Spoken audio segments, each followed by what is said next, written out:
As I said there to Bob Arum, I'm going to be speaking to Andy Lee a bit later on. Well, I've actually already spoken to Andy Lee. Andy Lee fights in Texas. He challenges for the WBC middleweight title against Julio Cesar Chavez. Now, Chavez, if you think about it, I think he gets a lot of stick. I think he's a better fighter. I think it's tough imagine being the son of the most famous fighter in Mexican boxing history, who's also a character. It's tough. Anyway, I grabbed hold of Andy a bit earlier on, and I love Andy. He's from Limerick originally. I grabbed hold of him a bit earlier, and I started by asking him, as he's already arrived in Texas, has it all started to sink in just yet? Yeah, I'm ready for it, though. I've been preparing for this now for the last, all my career, but for the last 8 weeks, and I had a very good training camp, and we arrived in El Paso yesterday, and just pulled a workout today, and then see in the week, press conference Wednesday, and the weigh-in Friday, and then the fight, which, can't wait to get in there and fight on Saturday. And are you the kind of fighter that likes to see your opponent in the week of a fight and get a good look in his eyes and get a sense of what he's about? Or do you just think, I've signed for it, I'm here, I've done the sparring, let's get to the first round? No, I do. I do like to see him. I like to go through, the process of the week, because it all helps you prepare mentally as well, seeing him, going to a press conference and seeing your opponent and shaking his hand, get a look at him and his team and see what kind of mood they're in. And you get ready. You just say to yourself, I'm ready to do this. And, I'm looking forward to the week ahead.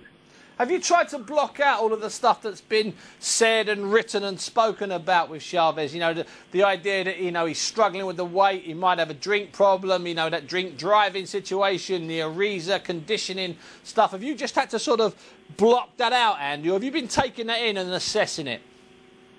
Yeah, I've heard all that stuff, but I expect him to be at his best, and because that's the way I have to prepare for him to be at his best, and I'm sure he will be. He's had those problems before fights, and he's always come out and performed well. So I don't expect to affect him.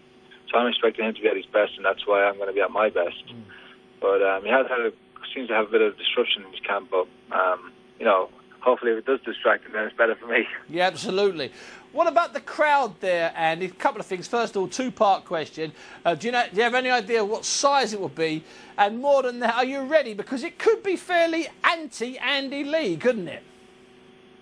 Yeah, well, I'm expecting it to be that way. But the thing about the Mexican people, which will probably be, predominantly Mexican crowd, is that they're fair judges of boxing. And they know they're boxing, and if they see somebody in there giving it their all, they respect him. When I was here earlier, last month for a press conference, I got a great reception from the people here, and even last night we were walking around, and that people were all, wishing me well and saying good luck for the fight. So I don't expect it to be, hostile, but I'm sure there's obviously going to be fun challenges. I would imagine that in many ways, I think the Mexicans are a bit like the Irish fans. As you say, they're boxing fans first, and then Andy Lee or Chavez supporters second, in all fairness. So that would be good. Yeah. Andy, this whole thing down there, Manny's down there. Has Manny arrived yet? Because I'm assuming he's had duties elsewhere last weekend. Manny went to, last week he was doing the commentary for the Pacquiao-Bradley fight, and actually he flew Sunday to Austria to be with Vladimir as he starts his travel. He'll be back here Thursday night to pick back up with me. Have you got used to that over the years? Manny Manny Stew just vanishing and coming back. Is that something that you just work into the way you prepare? Yeah, well, he's been with me the whole training camp. I knew well in advance that he had to go for this few days to be with Vladimir because, Vladimir is obviously heavyweight champion of the world and needs that priority to be with Emmanuel. And this week, there's not really much to be doing. Emmanuel's nephew, Sugar Hill, is very involved with my training as well, and he'll handle the business this week for the few days until Emmanuel gets back. So yeah, I'm used to it, and he's a trainer. He's the man. That's the way it is. That's the way you just have to work in when you can, when he's scheduled.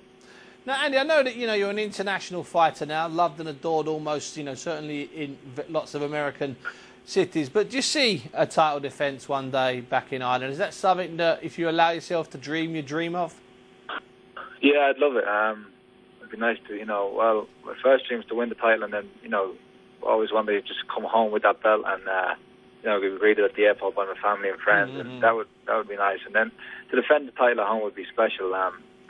you know, I don't think there's been a middleweight title fight in Ireland. I don't think there's ever been, and it would be nice to have a championship fight there. Because, you know, people love boxing in Ireland. They're very supportive of fights, and hopefully I can do that. You know, if I win this fight, it's all possible. Listen, let's hope it's possible. Let's hope you win the fight. I know you're certainly capable of it. Listen, Andy, it's been a pleasure.